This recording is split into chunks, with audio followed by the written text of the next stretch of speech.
This is Umberto Eco, an Italian novelist and literary critic who is perhaps best known for his 1980 novel The Name of the Rose.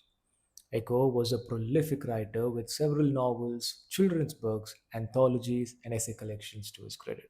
But what fascinates me the most about Eco is the staggering collection of books that he had amassed during his literary career. Eco had over 30,000 books in his apartment in Milan and about 20,000 books at his vacation house near Urbino, Italy. Naturally, with such an extensive library, Eco would be asked if he had read all of the books he owned, which of course he hadn't. In fact, Eco considered such a line of questioning to be foolish. You see, for Eco, the personal library was not a place where you shelf away books that you have read so that you can boast about it later.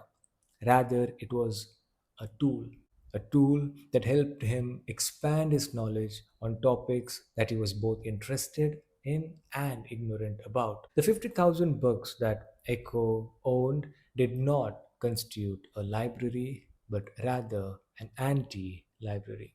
The Lebanese American author Nassim Nicholas Taleb opens part 1 of his 2007 book, The Black Swan, with the title Umberto Eco's Anti Library, or How We Seek Validation.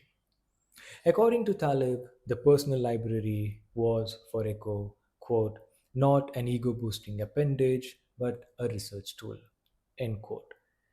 And as a research tool, Taleb says the library must contain more unread books than books that are read and shelved away.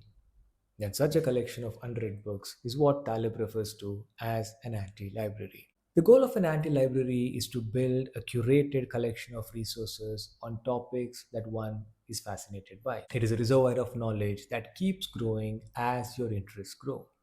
As Taleb writes, quote, you will accumulate more knowledge and more books as you grow older, and the growing number of unread books on the shelves will look at you menacingly. Indeed, the more you know, the larger the row of unread books. End quote.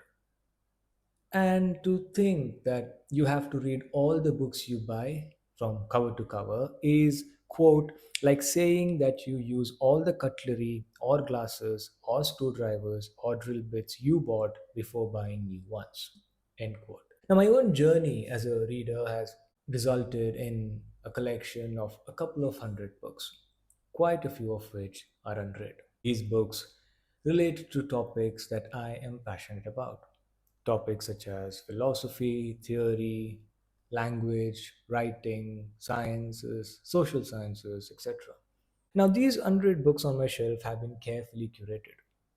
They have been either inspired by my previous readings or from my growing interests. So that if at all I want to ever read about, say, the interplay between power and progress, or the menace of surveillance capitalism, or the tormented life of a German philosopher, I need only pull the books off the shelf and start reading. It must, however, be said that while the idea of an anti library might seem to alleviate the guilt of acquiring books without reading them immediately, it must not, however, be used as a justification for buying and hoarding of books, books that you wouldn't want to read.